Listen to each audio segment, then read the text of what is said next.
What up, everybody? I am your host, JP, and this is my co-host, Josh. Hey, everybody. And welcome back to another episode of the Film Bros podcast.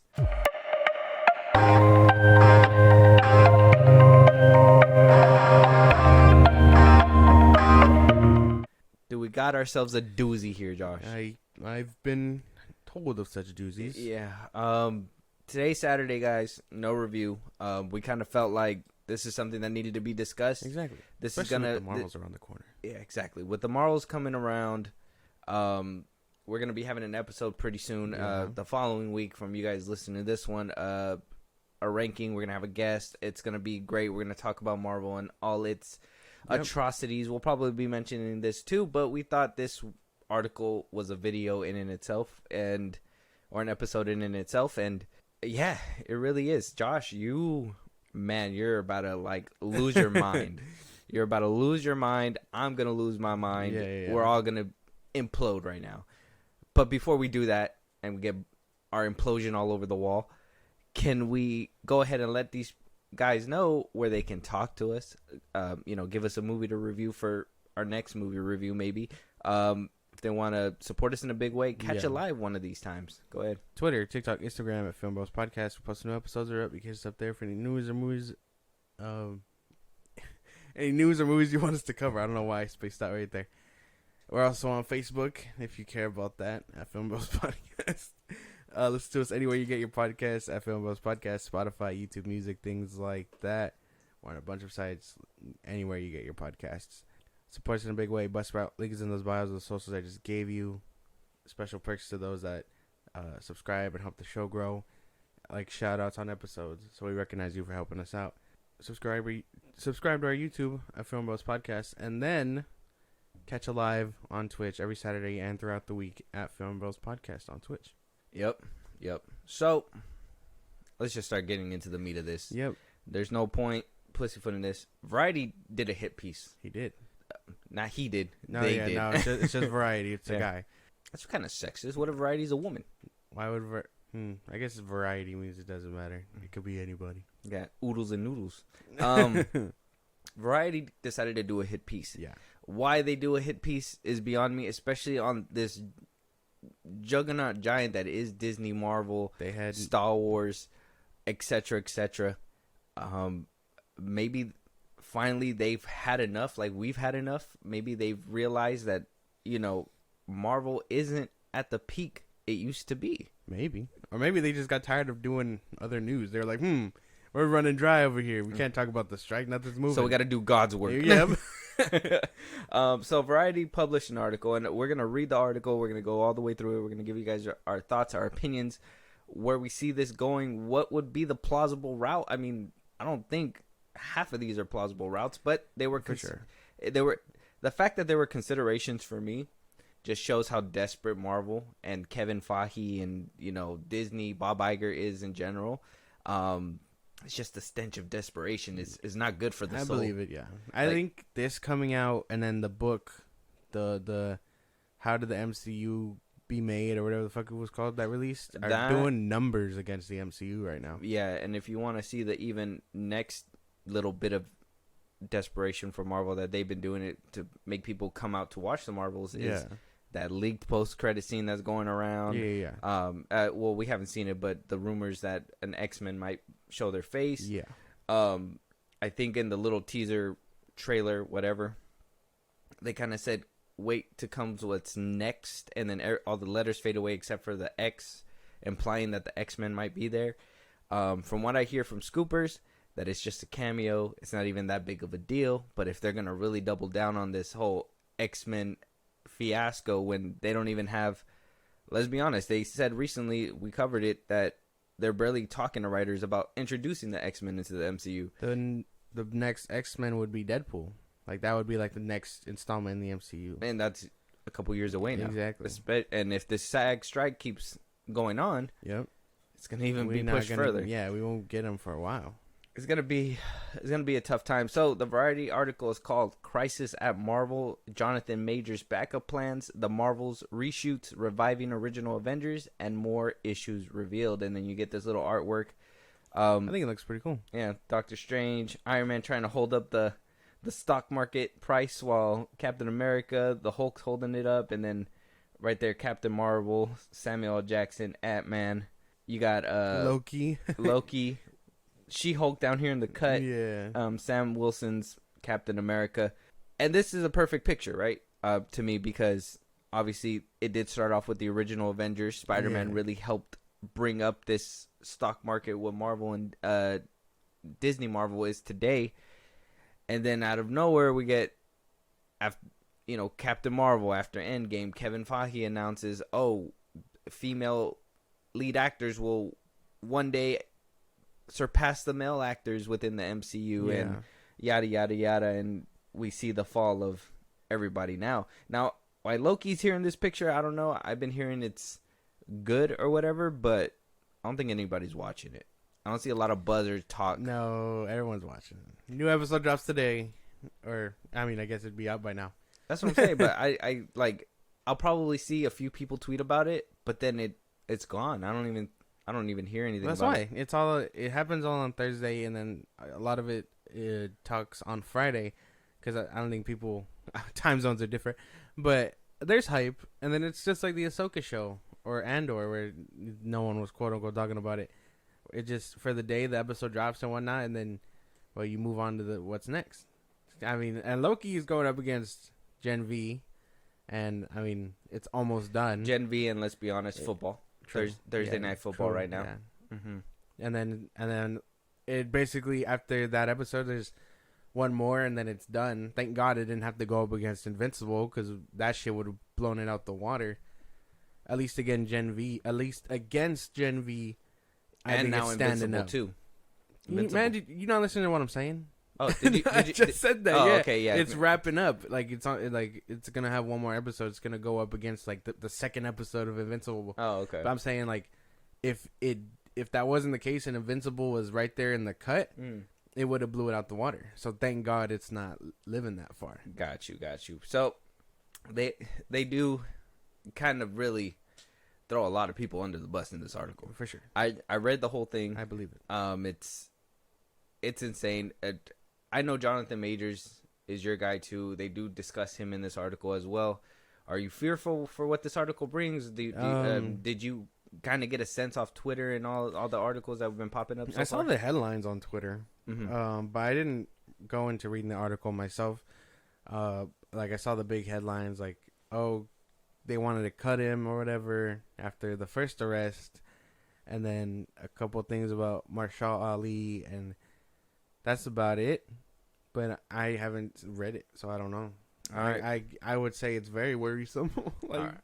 Well, we'll dive right into it. We'll figure out what's the do's and don'ts, and we'll figure out where their desperation level is at this point. So the article starts off, this past September, a group of Marvel creatives, including studio chief Kevin Feige, assembled in Palm Springs for the studio's annual retreat. Most years the vibe would be confident, even cocky, given how the premier superhero brand owned by Disney since 2009 has remade the entertainment business in its image. But this occasion was angst-ridden. Everyone at Marvel was reeling from a series of disappointments on screen, a legal scandal involving one of its biggest stars, and the questions about the viability of the studio's ambitious strategy to extend the brand beyond movies into streaming. The most pressing issue to be discussed at the retreat was what to do with Jonathan Majors, the actor who had been posed to carry the next phase of the Marvel Cinematic Universe, but instead is headed to a high-profile trial in New York later this month on domestic violence charges. The actor insists he is the victim, but the damage to his reputation and the chance he could lose the case has forced Marvel to reconsider its plans to center the next phase of its interlocking state of sequels, spin-offs, and series around Major's villainous character Kang the Conqueror.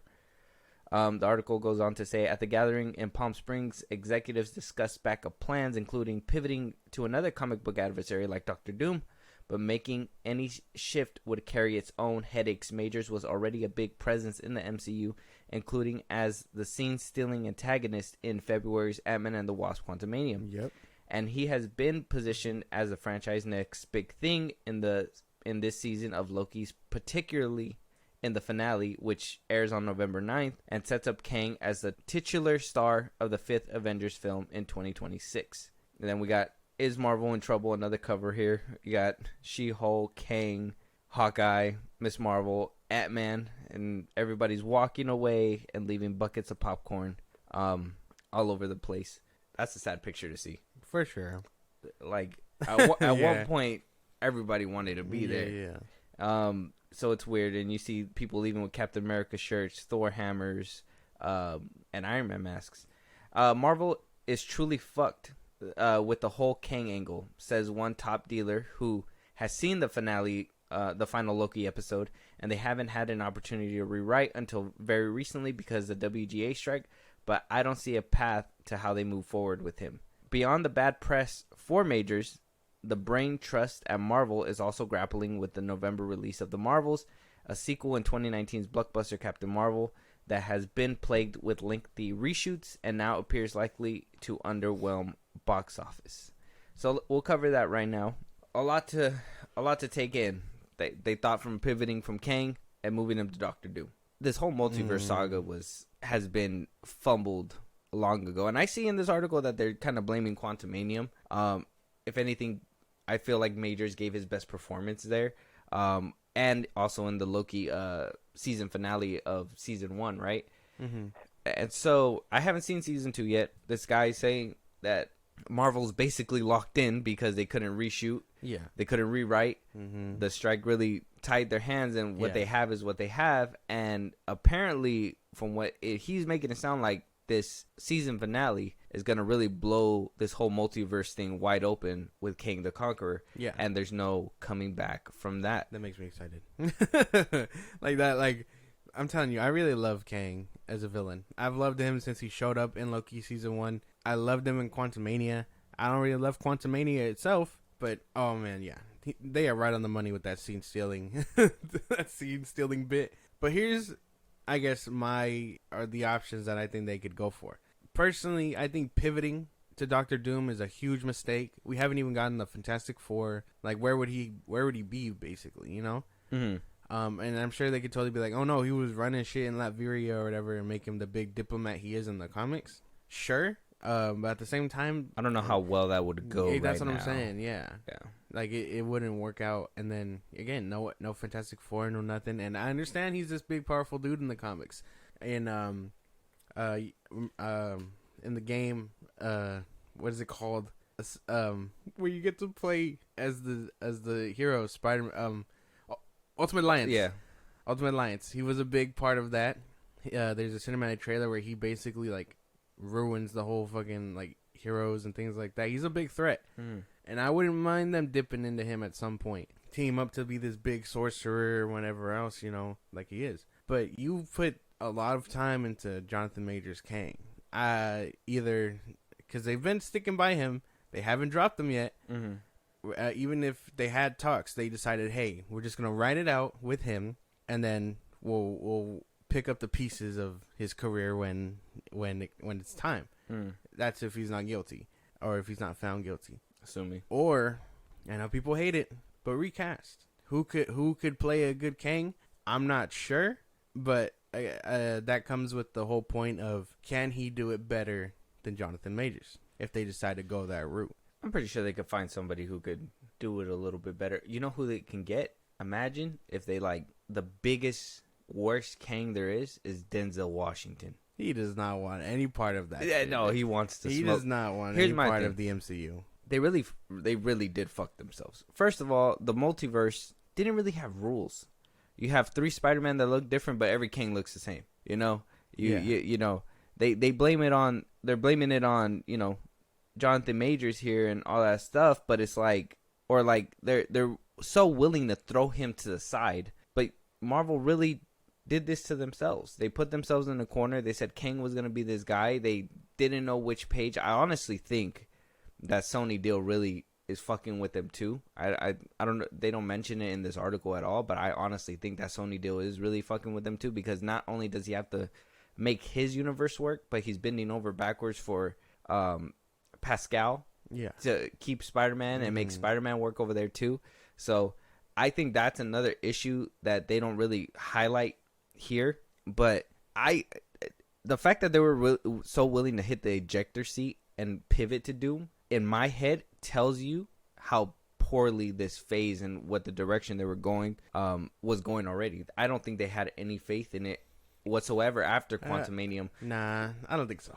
Yeah. I think it all started once Jonathan Majors shit the bed. I don't think it was because this sounds kind of instant. Like, oh, what if we just do Doom? And they're just like, well, we that sounds fun, but we can't because we teed up Kang. Yeah. Yeah, they written themselves in the hole. But I think the suggestion of Doom was just a quick well, let's bail him out this way. I don't think it was a fleeting passing by. I think they saw the decline in viewership, the decline in like people's interest within the MCU. Yeah, but Kang and then when he got in trouble, that's when they said, "Can we do this?" And they were like, "No, we can't do that because we're already hitting this fucking shit hard with Kang. We already recorded Loki season 2." They were that Kevin Feige, a lot of things came out saying that they were trying to pivot for the longest time, but they know, in my opinion, they know if they pivot, they're basically giving into the types like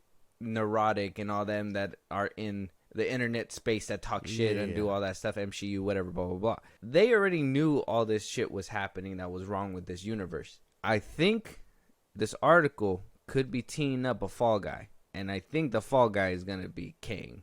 I think they're teeing up the idea that because of this trial and because of everything is going to really derail what's happening within the MCU, and that they really got to come fix it. And you're right. They'll either recast, because if the finale really is locked in, they'll recast them. Bro, they're gonna have to. They're gonna have to, because in the next part, I'm gonna tell you why he's not coming back. Even if he beats this trial, he's not coming back. Bro, they solidified Kang in the most. They did not. He got beat by ants. He got killed by Sylvie. And yeah, I heard in the second season that Victor Timely is not Timely there the whole time. You're dumb. But no, there's no way. He's a menace in that whole thing. Whether he dies or not, in these ways, you can't deny that Kang has been the fucking center of the shit. No, he hasn't. Yes, he has. If he quite literally stole the show in Quantumania. We can agree with that, right? And then where was he? Well, no, listen. I'm not done. He was there, right? Agree with me there. Sure. But then where'd he go? You're not. Give me a second. I'm getting there. Yeah. Just agree with me first. I said yeah, but then where'd he go? Where do you mean, where did he go? He went into Loki. They're going to be different variations of Kang. Uh-huh. He's in Loki right now. He was in Loki season 1. Once he showed up and he was the one who remains or whatever, that blew the door wide open. Okay. Everyone loved his performance in that finale. I'm not saying that he don't do good. Hated Sylvie in that aspect. That's what I'm saying. They're teeing up Kang. They teed him up there. They teed him up with Quantumania. And again, that was a whole lot of your argument, though. That's a whole lot of Jonathan Majors. What you were saying, what he did. What you were saying is that he's the center of the thing. And he right is. Now. He's not. Yes, he is. Nobody cares about him. What do you mean? Nobody cares about him. That's cap. Nobody cares about Kang. Nobody even knows. We've seen him 3 times, and he got his ass beat all 3 times. Twice. And even then, yeah. Twice? You've seen him twice. Oh, okay. You haven't seen Loki season 2. Who has? Who's seen Loki season 1? Everybody. Really? Everybody. Yeah. So you're telling me that people that went to go watch Quantumania saw Loki first and knew exactly what's going on? You think that Marvel's not making it difficult to even keep up with these movies? Well, that's a whole different conversation. Let's be honest. Because I'm sure there's fans that just want to go see the movie. Okay. Well, there you go. So how is it that he's the center of the MCU if people aren't even following along to see where he goes? I'm telling you, the Loki numbers weren't great. I've looked them over when we never talked about it. We didn't have the podcast when the first season had dropped, but I've seen the numbers. They were not that phenomenal. Let's just say all the Disney Plus shows that Marvel has put out has not been 100%. Star Wars Andor, though it was low, it did better than some of the Marvel shows. And that's just putting it as nicely as I can. That dips into direction and all that. So the fact that you think that Kang is like the center of the universe, it's not. He's really not. And they've done a messy job of trying to prop him up in that spot. And if this finale is supposed to be that definitive, fuck yeah, we nailed it. He is the big bad. Then they're basically fucking themselves again, because This whole time nobody gave a shit. Now all of a sudden you're gonna force us to give a shit, and that Kang's not even gonna be around anymore. There's no way, because even then they solidified him at the end of Quantumania and that end credit scene with all of them being there and the Council of Kang and things like that. They teed him up. Who watched Quantumania? Nobody watched Quantumania. Whether it flapped or not, they still teed him up in it. This is not what you're understanding. You're saying that Marvel did do these things. They did. In a very poor way, they did do them. They still did it. Listen, I'm acknowledging that they did these things. What I'm telling you is that nobody gives a shit. Nobody has seen it. That doesn't matter, though. Nobody cares. It does matter. How? Because they teed him up regardless in the movies. How are you gonna have? Okay. Fucking. You just said Doctor Doom, right? You said nobody's gonna want him, right? So if people reject him and people don't watch him, regardless of what they're doing in the movie, it doesn't matter. They're gonna cancel it because nobody's watching it. It does not matter. What matters is what the consumer is eating. And if the consumer is not eating up Kang, why push this D-list character in front of these people's faces that don't really give a shit? We've been discussing this for months. Marvel has not been doing great. They have not been getting viewership. They have not been getting any money. They don't have the fan base to back up a decision like Kang. But they're doubling down on him anyways. And now we have a trial that I don't even think it hinges on anymore, because like I said in this article, it goes down a little bit further to why Kang should have probably had like a fucking what do you call it, background check. They should have said, hey, can we give me the Carfax on Jonathan Majors or something, because they go down a little bit further and say, this is all an unprecedented turn for the fortune of the company that's enjoyed a nearly uninterrupted string of hits ever since it started independently producing its movies with 2008's Iron Man.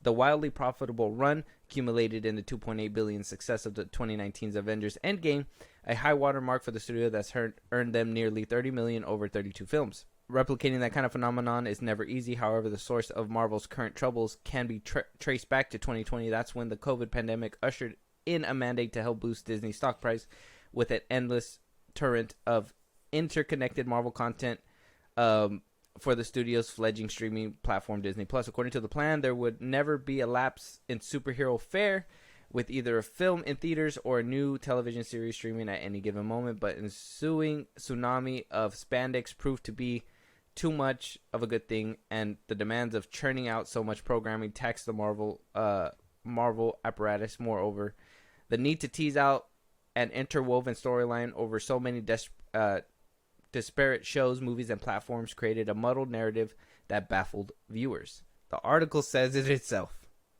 If you're going to force people to watch TV, movies, you obviously need a big bad that's going to drag them through that. And if you're just diluting your franchise for the sake of dilution, just to say, hey, you can not only watch it here, but over here, buy our streaming service, that's not going to help anything. It literally kind of proves the point that Kang is not this big person.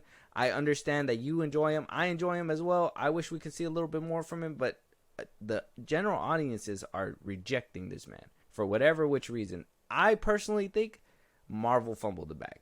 I don't even think it's Jonathan Majors' fault. Him going through this trial, that's his fault. I think what Marvel should have done was should have put him in Multiverse of Madness and not made Scarlet Witch the villain in that one. They should have put him in there. We should have seen him kind of tapping in the Falcon and Winter Soldier show. Miss Marvel should have probably never happened either. Nobody really watched that show anyways. If they were gonna put this guy through here, you remember when like the first 3 phases were happening and Thanos was such a big presence off a fucking end credit scene, and then you kind of seen him in a couple things, and then eventually you seen him full-fledged in Guardians of the Galaxy, and you were just like, oh shit, something big's about to go down. It was that lurking in the background presence. And Kang, even though we know he's out there, it doesn't even feel like a threat because everybody else is just doing whatever.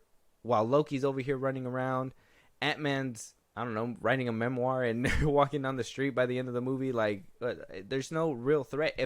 If they would have solidified, I think you've said it before, if at the end of Quantumanium they killed Scott, that would have been like a big thing. Yeah, and you would have. That's the MCU. That would have Kevin like fumbling the bag. That's what I'm saying. that would have really solidified him, and I feel like a lot more people would have been invested. But if you're losing to every character and don't even make a dent in these Avengers, but then you're like, are you the one with the hammer? And it's like, did he whoop your ass too? Like, you know what I mean? Yeah, I blame it on the MCU. Obviously, they just haven't had a grip on the multiverse stuff, though. I don't know what it is. Because again, it comes to that problem of they want to focus on grounded characters, Moon Knight, whatever, tell their stories, but at the same time, yeah, there is a grander thing going on in the multiverse, and at that point, the multiverse should be a thing in almost all the projects, and I think that's what's going on with the Captain Marvels, or with the Marvels movie. When Monica Rambeau says that she can see light, and I think one of the clips just came out saying that a multiverse is like slipping into their reality or whatever. Yeah. Like, I think that's something Monica can see. I don't know how. Obviously, we don't know her powers. How do we know? But there's no rules here. That's what I'm saying. But it's obviously the MCU's fault for neglecting it and not really having a path, I guess, the same way they had 1, 2, and 3. I'd go as far as say it's Kevin Feige's fault. How hands-on do you think he was after Endgame? By then he says he's very hands-on. I know, but by then so hands-on, the directors are saying that it's his movies. Yeah. Is it one man's fault? But they won't blame him because that's where the money comes from. I think he has like revisions, and by the end of the movie, like I'm pretty sure somebody hands him a script. He'll read through the script and scratch out whatever he doesn't want, put in whatever he's going to put in, whatever, blah, blah, blah, that makes it connected and does all that stuff. But how often is he doing that now?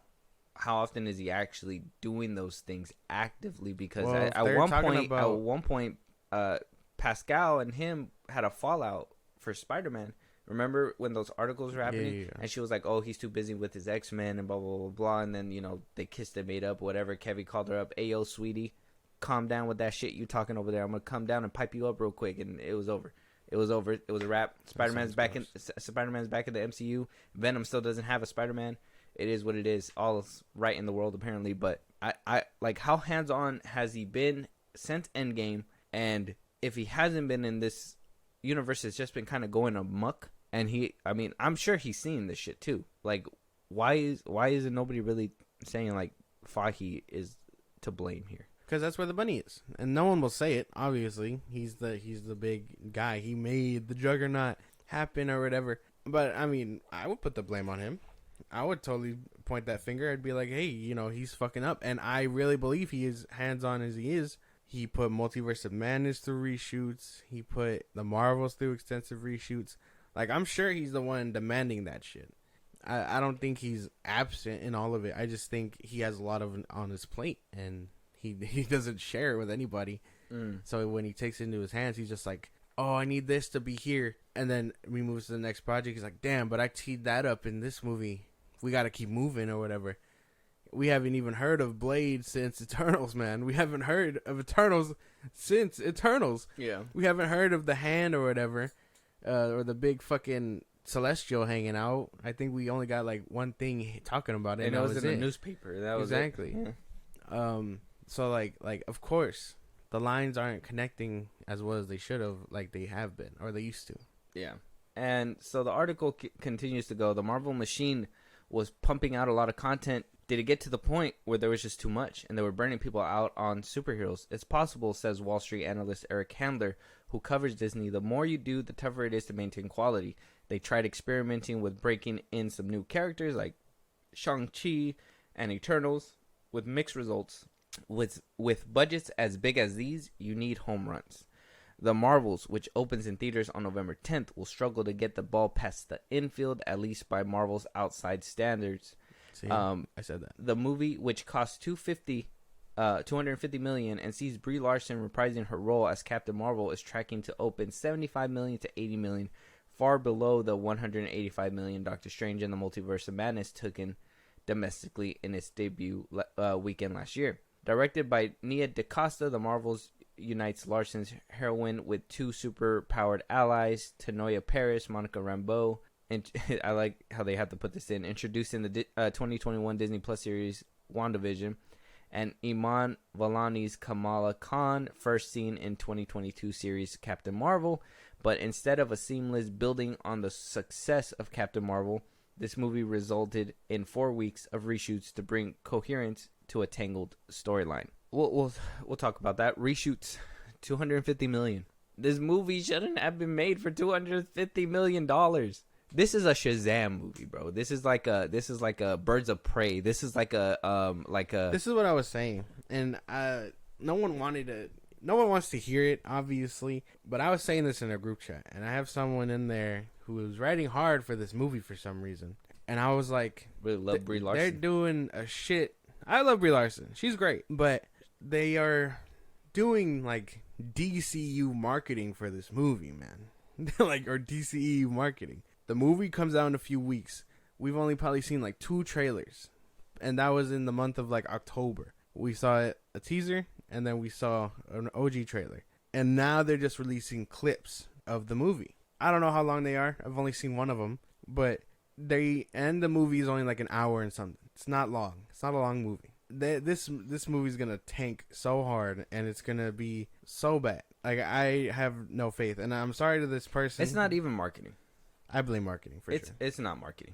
It's a shit movie that nobody wants to watch. Nobody asked for this. Nobody asked for Brie Larson. Nobody asked for Kamala Khan, and nobody asked for Monica Rambeau to team up and do some crazy shit. You seen that South Park episode, right?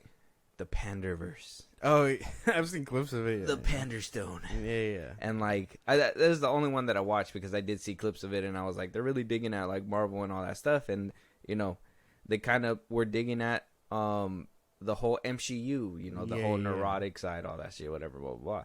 And let's be honest, this movie played right into their hands. A lot of these movies played right into their hands. How many times did we see a male lead get pushed to the back for a female lead? And then some genius idea, let's get 3. This is going to really make those incels mad. Get 3 women and put them all front and center and, put Samuel L. Jackson in the back and blah, blah, blah, blah. It's like, nobody asked for this movie. Nobody wanted this movie. How this article said, instead of capitalizing with Captain Marvel 2, we barely seen her in her first trailer. The second trailer we reacted to, she was a floating person with a cat on her shoulder. You hardly see her in these trailers. She got so demoted in her own movie. It doesn't make any sense. Like, how do you lose your top spot? Go from Captain Marvel 2 to the Marvels. It should have been Captain Marvel 2 featuring maybe Kamala Khan or maybe Monica Rambeau. Maybe that would have been. They should have been like cameos or something at best. Yeah, like they should not be front row and center in this movie, and that's my thing. I'm just like, I am really afraid of them really putting the back seat to Captain Marvel. At least it should be her movie, not their movie. And again, that is a whole thing about plot lines and all that, because they even spent that first trailer rehashing what went on in Miss Marvel and WandaVision and how they got their powers and all that shit. And I'm going to tell you the biggest WTF moment. It's going to be read right now. Watch. So, the eyebrows were raised again when DaCosta began working on another film while the Marvels was still in post-production. The filmmaker moved to London earlier this year to begin prepping for her Tessa Thompson drama, Hedda. It says here that a representative of DaCosta declined to comment about that. If you're directing a $250 movie, it's kind of weird for the director to leave within a few months, says a source familiar to the production. I agree. You don't give somebody $250 million, say, make a car, and right before you're done making the car, you walk away and make somebody else's car. You need to get back and finish up. And I've been seeing this. I've been hearing people say, well, that's not uncommon. You leave in post-production to go start a new film all the time. No. That's horseshit. That's not true at all. That is such horseshit. You finish what you're doing, but we know why. She wants no part of this. Of course. She called it Kevin Feige's movie, which I firmly believe, yeah. Mm-hmm.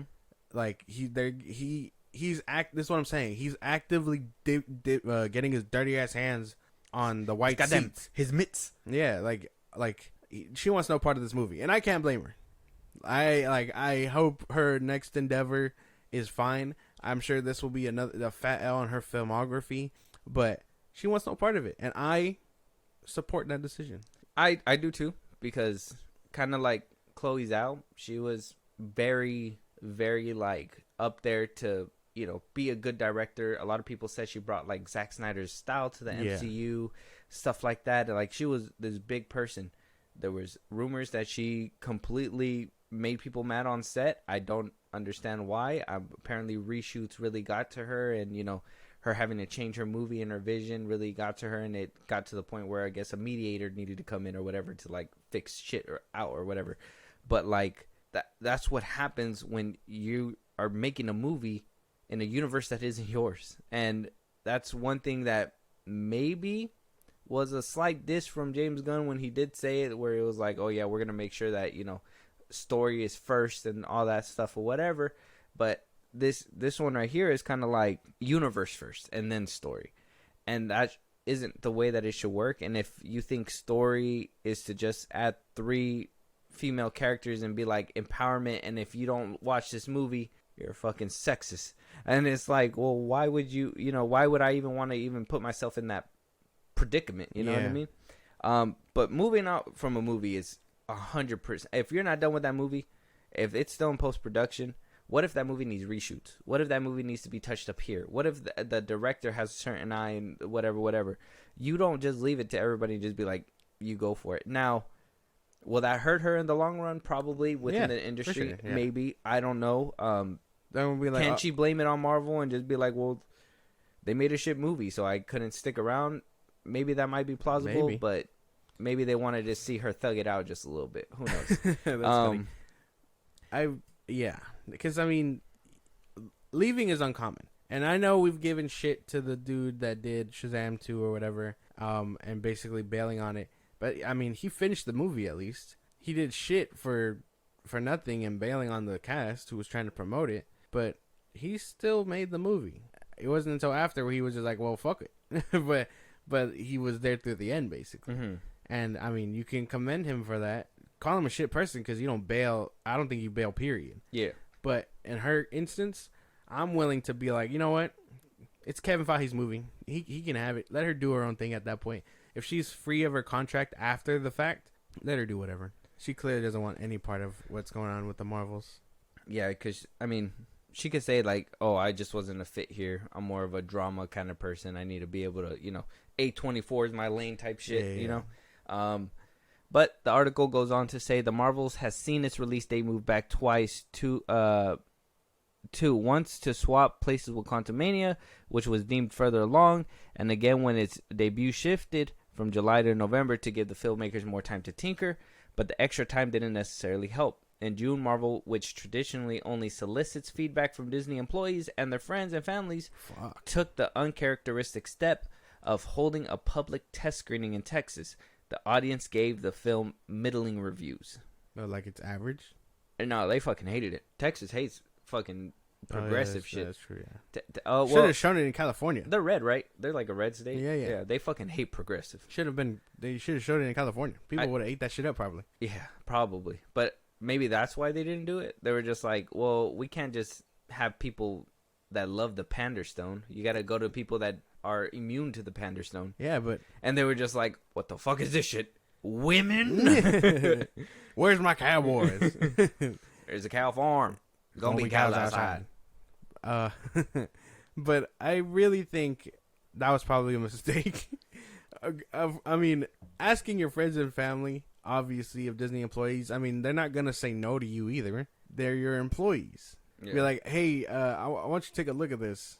If you say you don't like it, you're fired. Oh, well, sure? No, like, it's good. Like, don't fire me.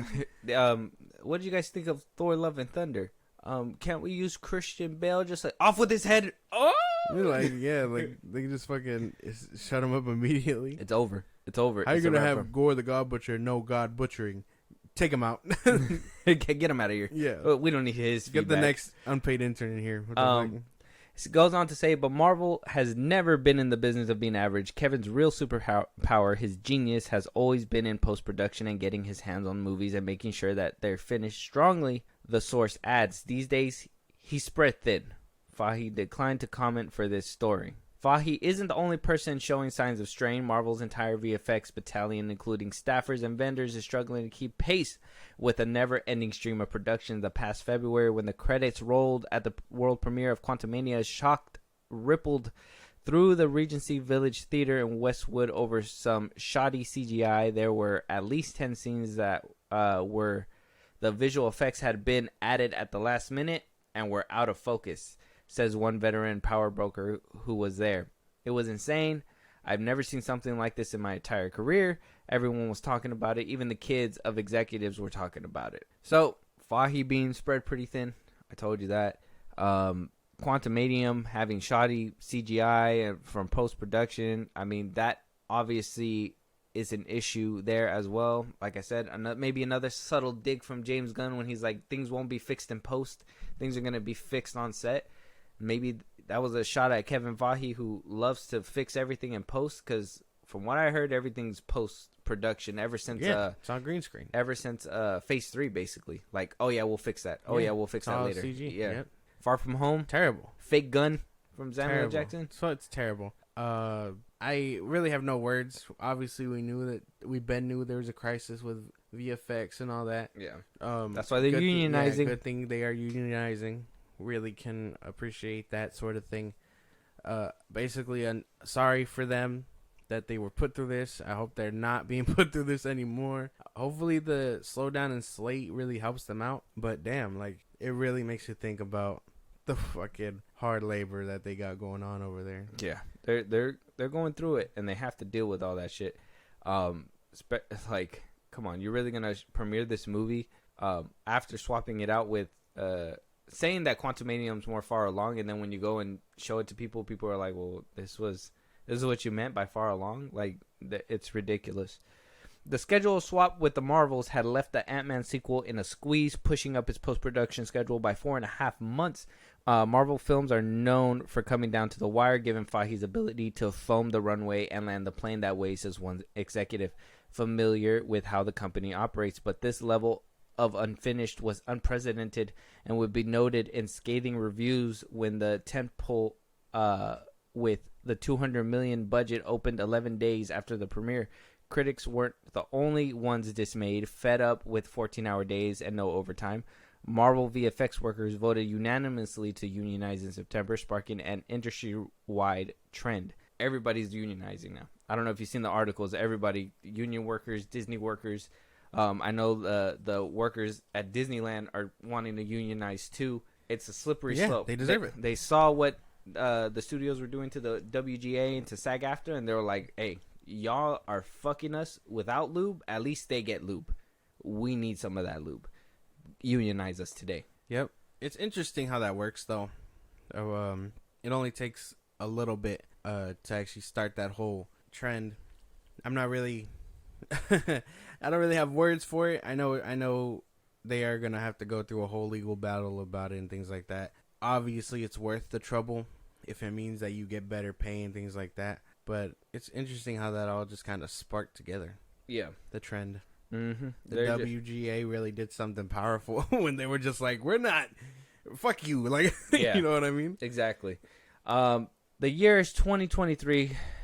The year 2023 was the straw that broke the camel's back, says former Marvel Studios VFX assistant coordinator Anna George, who appeared before the Congressional Labor Caucus on October 19 to testify about the studio's untenable deadlines and working conditions. The pay and long hours at Marvel were the reasons we had to start unionization process there.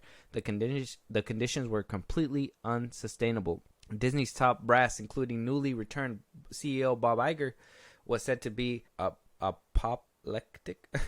apoplectic about Marvel's VFX troubles. 1 month after the Quantumanium premiere debacle, the guillotine fell on Victoria Alonso, who oversaw the studio's physical production, post-production, VFX, and animation, while the reason cited for her abrupt firing was her unauthorized role as an executive producer on an Oscar-nominated film, Argentina 1985. Insiders say Disney was incensed that quality control on its Marvel productions was plummeting, particularly on the ever-expanding TV front. The VFX logjam had been evident for some time, with some final effects for such Disney Plus series as WandaVision and She-Hulk Attorney at Law inserted after their streaming debuts, that Alonso was busy promoting her art house project while Rome burned, certainly didn't sit well with Disney's leadership. Alonso's attorney says her client is unable to comment. We talked about that. Yeah, Alonso. Way back when I she was was a the thing. fall girl. She was the Mhm. one that they said, "Hey, man, Disney Plus. 2 months later, you're fucking polishing up a Disney Plus show. VFX, you're polishing. I mean, what was it? Love and Thunder when they were like, oh, they fixed the face on the Disney Plus release, and Yeah.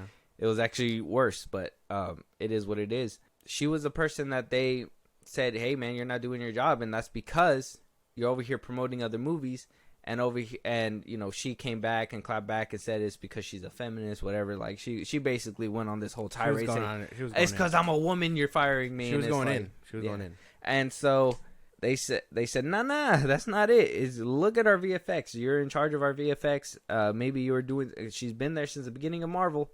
She was doing it at one point, but stretching somebody so far and wide and not getting at least another person to help out and being like, well, it's all your fault. I gotta say that also has to be on the hands of the studio too. For sure. She ended up getting paid out, by the way. She did. I'm sure she was gonna unload hella secrets. I was kind of waiting for that shit. Fahi was like, whoa. Whoa, no, we'll pay you. We'll pay you. Yeah, yeah. Shh, don't tell them about what's going on in the Frozen Disney head. But yes, we did cover this a long time ago, back when it was a thing. It was probably, it's been months now, but damn. That interesting that story came back up. I was like, I wonder. We knew what happened to her. She got paid out, obviously, but crazy that they decided she's to mention living in it Cancun again. somewhere, not worried about nothing. Yeah. She's or they caught her on the plane to Cancun. Oh yeah, no, she's paid. Yeah, but some internal sources suggest Alonso was a scapegoat and point to the She-Hulk VFX issues as a symptom of a deeper rot, namely a lack of oversight on script development in the original arc of She-Hulk. A flashback of star Tiana Maslany's transformation into her whole character didn't take place until episode 8. The penultimate episode, but after Marvel's Brain Trust watched footage, it realized the scene needed to happen in the pilot episode so that audience could see more of the character's backstory early. That meant that the VFX team was tasked with fixing the mess in post-production. The so-called bad VFX was because of the half-baked script, says one person involved with She-Hulk. That is not Victoria, that is Kevin. And even above Kevin, those issues should be addressed in pre-production. The timeline is not allowing the Marvel executives to sit with the material. All the while, Marvel was bleeding money with a single episode of She-Hulk costing some $25 million, dwarfing the budget of a final season episode of Game of Thrones. But without a similar zeitgeist bang, the August 2022 series premiere at the El Capitan Theater foreshadowed what was to come 6 months later at the Quantumanium Bow. The She-Hulk special effects were out of focus in multiple scenes. We know about this as well.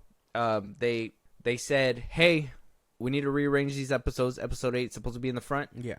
They weren't done, and that was when we're supposed to fully see She-Hulk finally transform into her person. She-Hulk. Why it would take 8 episodes in the script till we seen that in the first place is crazy, and then for them to look at the footage and be like, wait, no, actually that should have been the first one.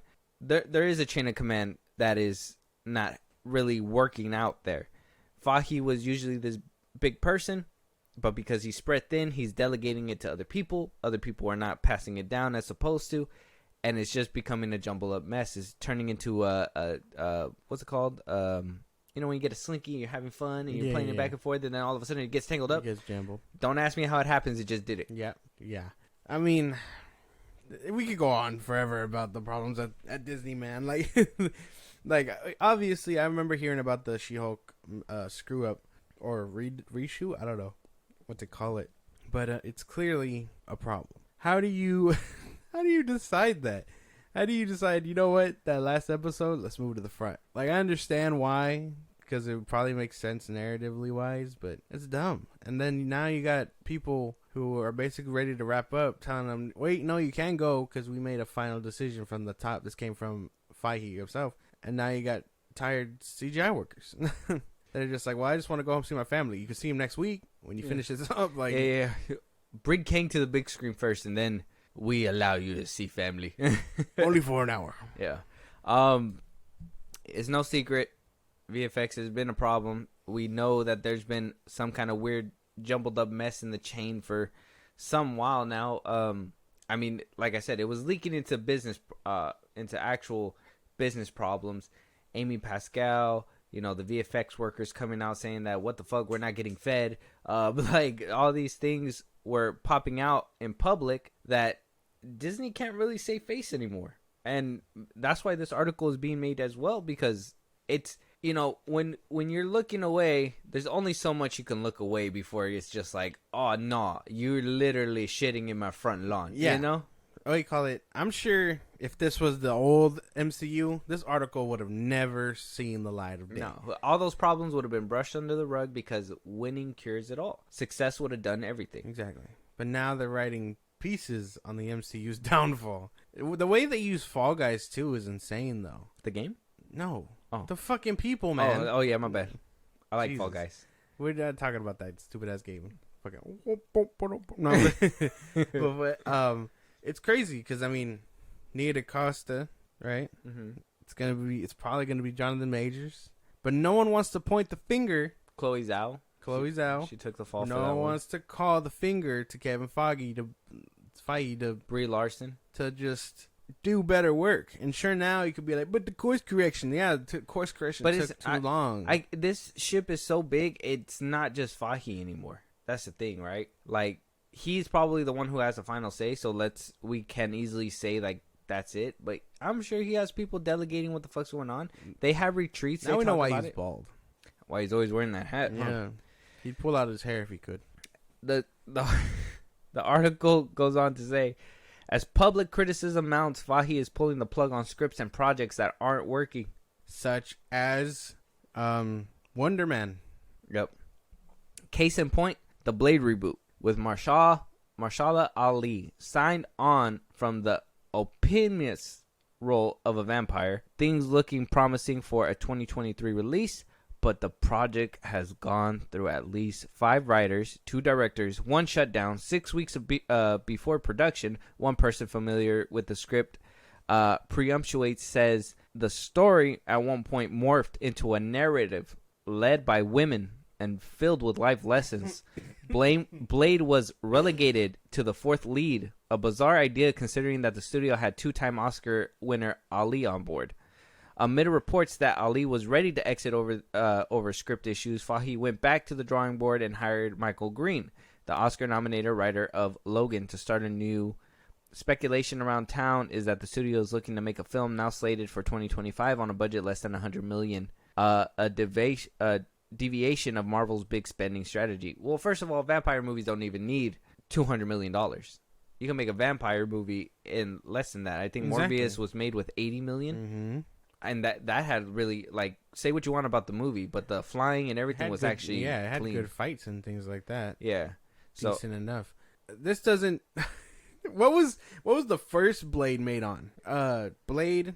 I imagine the first one didn't cost too much. I mean, it's just him walking around in a suit, CGI the big bad, and most of your budget's there. You know what I mean? Maybe CGI. Blade 1 was made on 45 million. See, that is. Oh my god! Like you could fucking make 2 Marvel movies with that off of nothing. You know what I mean? And make your return. And fumbling Mahershala Ali. Oh my god! You have no idea the gem you have. If you adjust for inflation, that would be around 80 to 90 million nowadays. Yeah. So what they made that movie for could be made with 80 to 90 million, like about 100 million. It could be done. Exactly. If Blade was able to do it back in the day, to do all this spectacle shit, and it's like you don't need all that. You just need the story. You need the characters. And Mahershala Ali is already an A1 actor. You should not have to fumble him. I think the best use of like cameo and like actually having the person in there. I know you're probably going to be like, oh, get off his dick. But it's like Thor Ragnarok. I feel like incorporating Strange in there just a little bit and adding the little cameo name drops of Loki. You know, obviously Loki was there too as the secondary character or whatever, but having Doctor Strange be a part of that for like a second and then moving on, that really made the movie feel interconnected within the bigger world. It's that easy. You don't necessarily need a buddy type thing where you need that other character there by their side the whole time. Yeah. No Way Home did the same thing with Doctor Strange. I would have liked to see Doctor Strange a little bit more within No Way Home. Kind of sucks that they kind of wrapped him up and sidelined him for like a good chunk of the movie, and then at the end he's like, "Oh, I got out." It's like, what? They took you the whole movie. Sorcerer Supreme, my nalgas, dog. He's not the Sorcerer Supreme. Oh yeah, that's right, huh? Not anymore, at least. Just Sorcerer. Yeah, because whatever Juan is supposed to do it. Yeah. Damn. So they go on and say with this article, with Iger publicly acknowledging the downside of Marvel TV glut that diluted focus and attention, the keepers of the comic book empire are considering some dramatic moves. Sources say that there have been talks to bring back the original gang for an Avengers movie. This would include reviving Robert Downey Jr.'s Iron Man, Scarlett Johansson's Black Widow, both of whom were killed off in Endgame. That shouldn't be a stumbling block in comic books. Beloved characters have often been killed off to be resurrected again thanks to the powers of things like the multiverse. But the studio hasn't yet committed to the idea. If you're able to bring those actors back, it wouldn't come cheap, sources say. Downey Jr.'s upfront salary for Iron Man 3 was around $25 million. I wouldn't say bring them back. I mean, it'd be nice to see them. And obviously in comic books, it just doesn't happen. But if you're already fucking with the multiverse, if you would have said everybody looks different, if you would have said everybody, and there's a different shape, form, and size and multiverse, shenanigans, like you can be whoever. If they would have done that, I would have more than been like, after Endgame, you guys should have introduced a new Iron Man, like straight out the gate. Like as soon as, Kang was over here, he accidentally brought an Iron Man from a different universe over here. Now this Iron Man's trying to go back to his universe and then see how he compares to the rest of them. Start off a new cast, whatever. The original OG Avengers, and then you'll have the Young Avengers, and then you have the East Coast Avengers, West Coast Avengers. Like you could really populate this world with multiversal shenanigans, but they're so good at limiting themselves, it doesn't make any sense. Yeah, but Kevin Feige swears they're just in the beginning. I mean, that's true. Bringing back the OG actors sounds cheap. Sounds like a cheap cop-out. Desperate. To really bring back what works. And this is something that I say all the time. James Gunn gets it. But focusing on B-list characters when you've teed up A-listers and the A-listers technically haven't been around is something that you kind of have to live with, because now you got B-listers right in the A-team. The Avengers were the A-team if you can't put that together. Sorry to say, Sam Wilson, Spider-Man, Captain Marvel, all of them are the B-team, the B-listers. And now they're trying to team up to run A-team. Well, they should have had them running the A-team. They should have, but they haven't. They Why haven't even are we established waiting? the Avengers. I was about to say, like, why are we waiting so long for an Avengers movie? That's what I'm saying. There should have been one by the end of Phase 4. Yep, they should have. Something. But no. Like, at least establish a new team. You remember the Avengers Assemble show? Yeah. When the Avengers go missing, oddly enough to Kang, you know who they call? You remember that team? It was Spider-Man, Iron Fist, Luke Cage. Oh, yeah. They had that whole the team. Defenders. They turned them into, they were like, oh, you guys are the backup Avengers. Yeah. Like, if the first team goes missing, we have these people. And they immediately sprung into action. Mm-hmm. They had Rhodey on there, oddly enough. Like, they should have had something like that in place, a contingency to be like, if these A-listers go, the B-listers have to pick up that pace. The A-listers have gone. And what would have been the perfect time to showcase them? In a Secret Invasion movie. They should have been building up Kang in the background, right? And that would have been fine if we would have seen him a few times and him kind of, side plot Loki and them, the mystical forces are trying to figure out what's going on with the multiverse while, the other Avengers are over here dealing with the Skrull invasion. Yeah. Rhodey's on the team, but can we trust Rhodey? And then lead into that Secret Invasion show, and then eventually get to a movie, whatever. Like, they were teeing up so much good stuff that they just fumbled the bag, and then they're just like, oh, we got to bring back the old people to make it work now. That's not gonna save your ass, dude. It might do it for one movie, but yeah, they're not cheap. And RDJ has said it. He said that it'll just dilute it or whatever. Chris Evans said he's not ready to come back. Like, you have They this say thing. that, but as soon as that check rolls out, it's gonna be different. Well, who knows? Maybe they're just waiting to write that check. And let's be honest, I don't think a lot of them are having a flourishing career outside of the Marvel Cinematic Universe. Let's just say ghosted. with Chris Evans. That new one that you said saying that he didn't do a good performance in. Robert Downey Jr. He was in Oppenheimer. Yeah. That was it. I mean, Well, yeah. he did Dr. Dolittle. You can't do anything. You can't do anything right now. But he was in Oppenheimer. Heard he did good in Oppenheimer. Scarlett Johansson. Haven't seen her in much. Well, she was in the movie. Your favorite movie. What is it called? Oh, Asteroid City. Yeah. Yeah. We may or may not have seen her boobs. Like, yeah. We don't know. That's still a mystery. But the article goes on to say, will that solve Major's problem? This is what I was telling you, that I feel like Majors is not going to be coming back. When Quantumanium actor was arrested in March, Disney executives insisted that they could afford to play and wait and see game, given that the Avengers Kang Dynasty wasn't expected in the beginning to begin shooting until early 2024. But then Majors was dropped in quick succession by his publicists and managers. He remains a client at the WME, the agency where he landed after CAA parted ways with him pre-arrest for his brutal conduct towards staff, says one source. CAA declined to comment. In April, other allegations of domestic violence came from Manhattan district attorneys. Other victims came out to corroborate the story.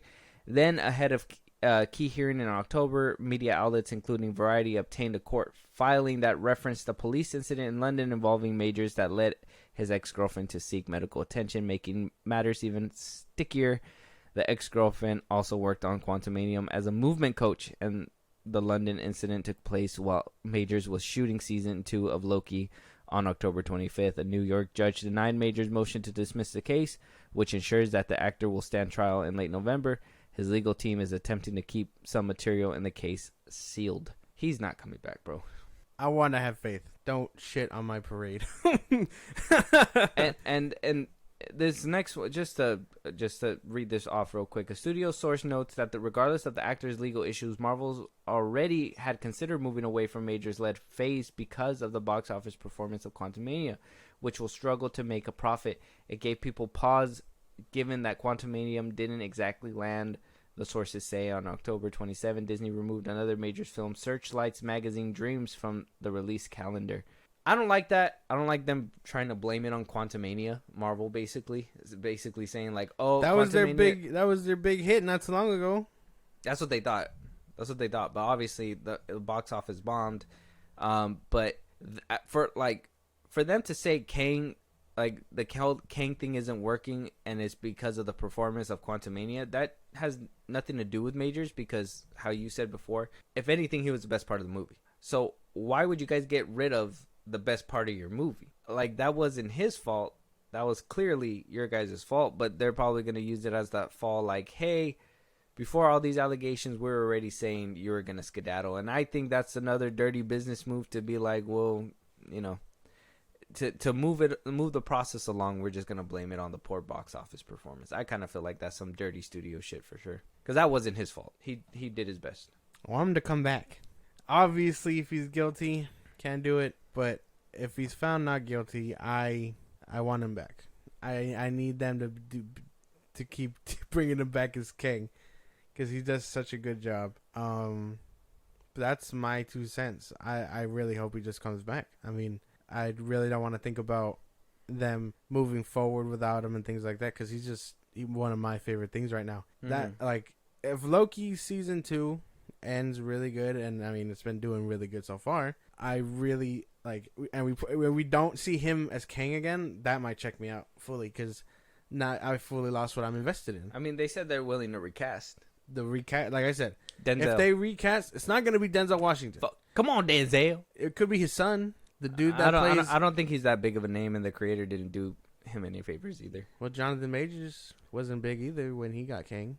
Yeah, he was. He was coming off of Lovecraft Country.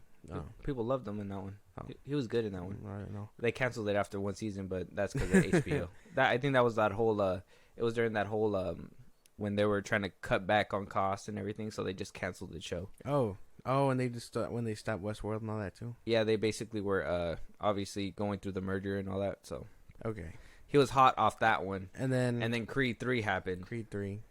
He's just a good actor. Mm-hmm. But if they recast, there has to be the question again: can he hold up a candle? To me, they're gonna have to get one hell of an actor to replace him, and even then, he's gonna have to hit it up the park. Let me think. John Boyega? People were hinting at him, and I mean, we haven't really seen him in anything since Star Wars. I don't think. What do you mean? We just watched the movie with him. Oh, I mean, I guess no. It was good. Tyrone, they cloned Tyrone. Yeah, I thought he did pretty good. Yeah, he was pretty good there. I think he could play serious. Who else could probably do it? Ken Hawkman from Black Adam? Nah. No, couldn't see it. The dude, Terry Crews. why the fuck would? Indeed. No. The dude who plays Black Manta. He's like, I'm since here he's to probably conquer. gonna be out of a job. He's like, I'm here to conquer your universe. Does the peg dance? No. The dude that plays Black Manta, since he's probably gonna be out of a job soon. Oh, he would do fire as King the Conqueror, but he was supposed to be Wonder Man. Well, that's fine, but he's not anymore. Yeah, they scrapped the fuck so out of they that. can. They Could use him. Be like, oh, I would he's say another that. I would put my variant. money on him. I'd say do him. I think he could do a good King, but they would have to now explain why that post-credit scene featured no variations of fucking Kang besides him in scales. That's the tough part. That's They again wrote themselves in the corner. because I mean Kang is every other variation. He's Victor Timely and Loki and stuff. So he is quite literally in every universe. Jonathan Majors. They have to find the one universe where he's not. Basically. And by the end of this article, what everything boils down to, they said that there was one bright spot in 2023, Guardians of the Galaxy Volume 3, which made Marvel's biggest draw of the year with $845 million worldwide. The fact that it was directed by James Gunn, the guy now running rival DC Studios, was lost on no one. With Marvel, it used to be a close to guarantee as you could get it. Paul, that's a crazy last name. I'm not saying that one. A box office analyst at ComScore. So going all in on these budgets made sense. Guardians 3 was a bit overlooked in how successful it was, but that had James Gunn and Chris Pratt. I think star power is becoming more important. There was Quantumanium with $476 million. Anything under $500 million is viewed as a disappointment, and these overreaching expectations are a result of so much success over the years. The key to reinvigorating Marvel may lie in the superhero arsenal that Disney acquired during its 2019 purchase of 21st Century Fox. That deal brought several blue-chipped heroes such as the X-Men and Fantastic Four back under the studio's control.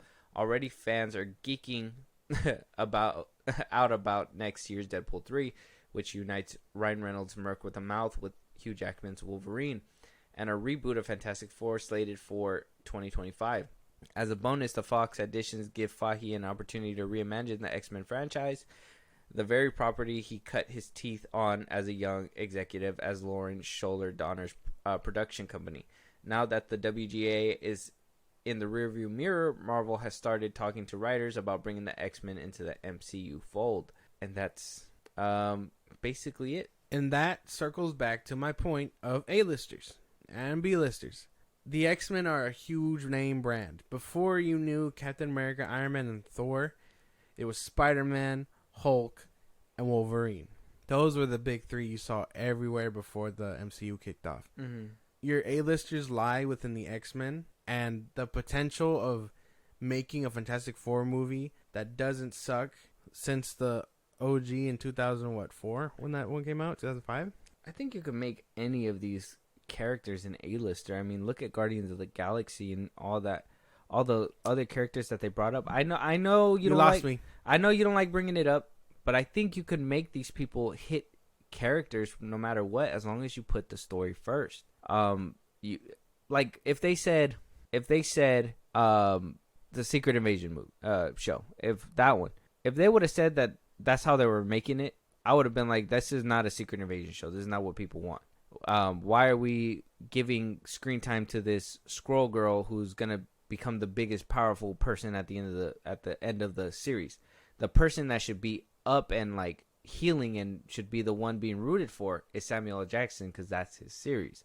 So they should have made that spy espionage thriller, and by the end of it, he should have had that emotional moment at the end of the show with him, and not just be like, oh, just kidding, Gaia. You know, like that was just. It's just poor planning. People are already getting sick of superheroes. I think the market is saturated. That shit is superhero this, The Boys, Gen V, Invincible, MCU, DCU's coming back.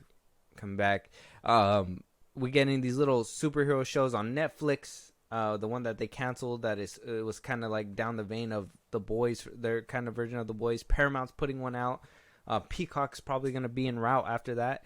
It's like we're getting to the point where if these stories aren't good, we have so much other projects out there, superhero projects, that we could easily turn our backs on these ones. You know what I mean? It's so easy to put this toy down and go somewhere else. But then when is it gonna get to the point where we're sick of seeing superheroes altogether? I don't want to put this toy down and pick up another superhero toy. I'm fucking tired of these guys. That's the question, isn't it? When will all this come to a stop? And I think with Invincible and The Boys exploring the whole bloodier aspect of superheroes that the MCU obviously can't dive into, it'll all be just a question of how long can the MCU go before hitting that rated R. And Deadpool was probably their answer to that shit. But yeah, we won't see that till like 2025 now. And then rumor has it that apparently Thunderbolts is not going to be seeing the light of day either. That apparently they don't have confidence in that. You could make Sentry such a badass villain, but they just don't want to lose that PG-13 rating. And again, that's on brand with Disney or whatever. But that'll hurt them too. My God, man, that'll hurt them.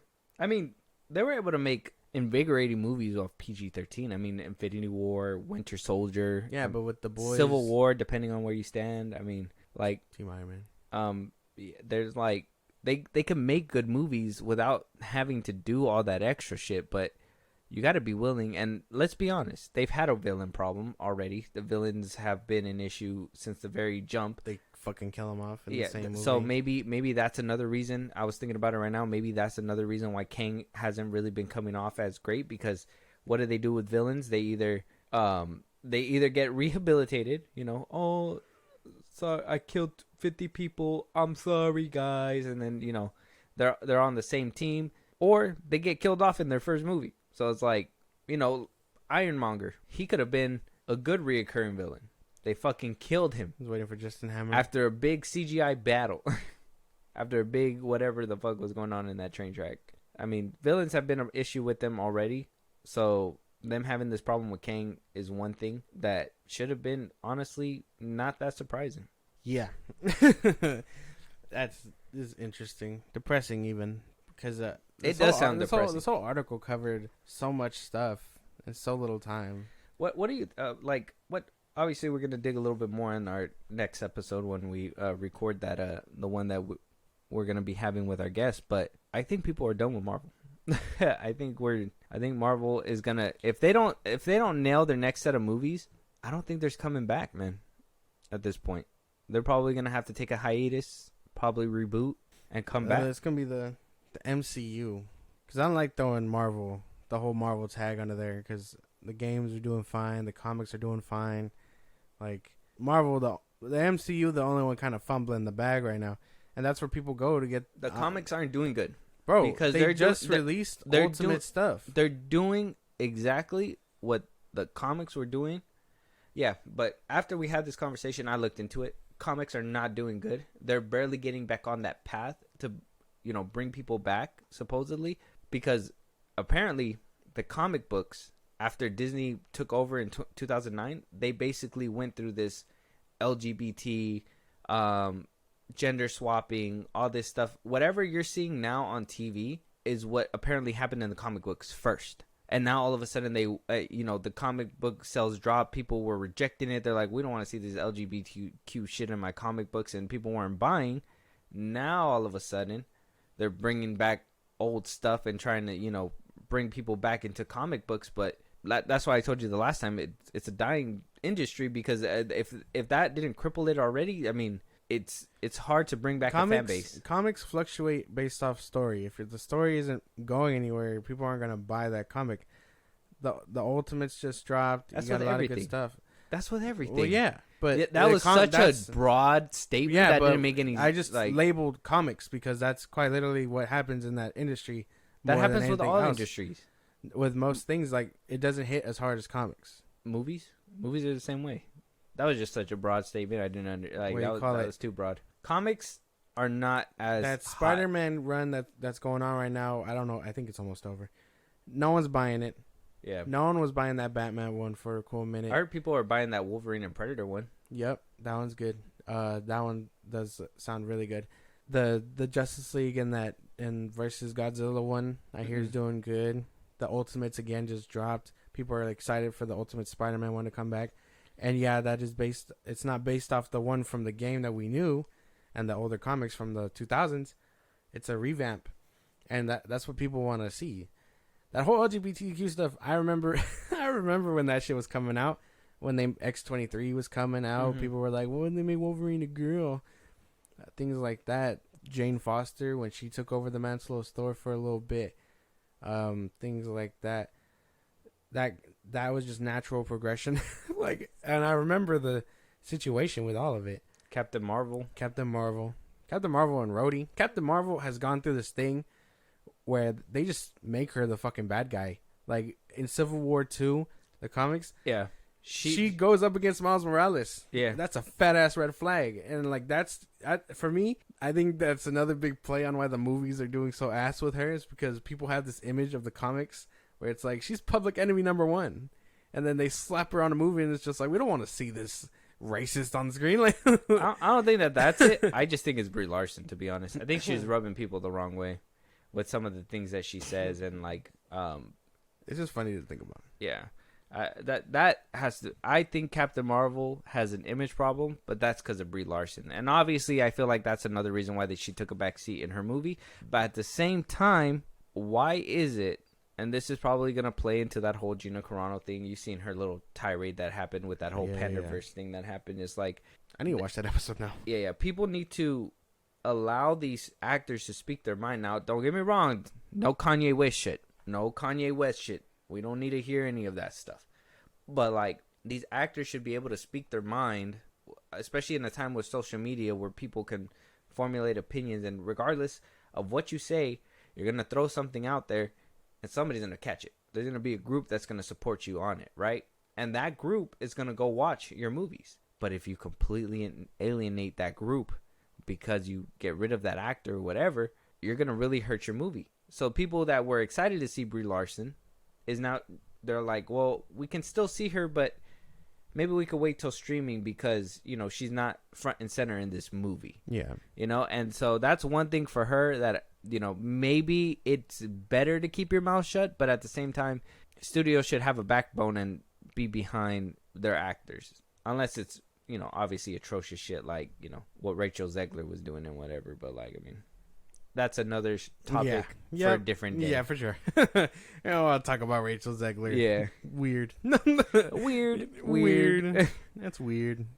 But at the end of it all, we're going to be breaking this down a little bit further. We talked about this. We know what the issues are. We've been screaming this to you guys for a while. I feel like there's been a lot of people that have been saying these things, and I feel like you've been on the more positive side where I was being like, no, I mean, I've been listening. Obviously, I tell you, I listen to all sides of the arguments. I listen to the whole incel stuff. I listen to the whole progressive stuff, the wokeism, You better than me, dude.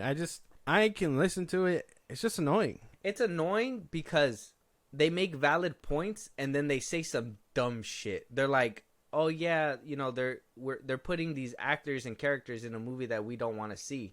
But women shouldn't be front and center in the movie. And then that's when they lose me. I'm like, I don't think women should not be front and center in a movie. I think women have a place. Yes. You know, like there's a place and a time for a black actor, a black character to lead the movie. Yeah. There's a time and a place for a woman, female to do that. Not just be like, diversity says we need a Jewish, Asian, Puerto Rican female to lead this movie. Like, no. If this story fits this Latino family or whatever, Latino character, whatever, it's about family. I told you before, apparently all the Mexican movies is always about family, right?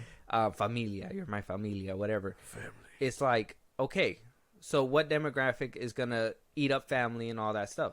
Latinos. They love that shit, right? We're going to put a Latino lead, whatever, blah, blah, blah. It'll work out. And that's just how life works. And then you have obviously you have, like I said, that the arguments get worse when it's like Miles Morales isn't Spider-Man. He's Miles Morales. Miles Morales. Yeah, so it's like so it's like that's where they lose me. I can hear the other points, but at the same time, then you hear some fuckery, and you're just like, well, I don't agree with that part. I don't know, man. I just can't stand. Yeah, I just can't stand them. But anyway, yeah. Go check out this article. Let us know your guys' thoughts. Let us know where Marvel's hiccuping up. Where can they fix it? Do you guys want to see Doom? Do you want Jonathan Majors to be recasted? Do you guys have any recasting choices? We want to hear all this and more. And if you guys have any suggestions, any movies you guys want us to talk about, any topics that we should be talking about here that we have not, you want to catch a live, you want to support us in a big way, Josh, one more time, let them know. Twitter, TikTok, Instagram at FilmBros Podcast. We post new episodes or applications up there for any news or movies you want us to cover. We're also on Facebook at FilmBros Podcast. Listen to us anywhere you get your podcasts, at Spotify, YouTube Music, anywhere you get your podcasts. We're on a bunch of sites. Check us out. Support us in a big way. Buzzsprout, link is in those bios of the socials I just gave you. Supporters get special perks and shout outs on episodes. So we recognize you for helping us out and you help us grow. Subscribe to our YouTube at FilmBros Podcast. Catch a live every Saturday and throughout the week at FilmBros Podcast on Twitch. Yeah. And with that being said, Marvel's dying, and we'll talk to you guys on the next one. Talk to you guys later.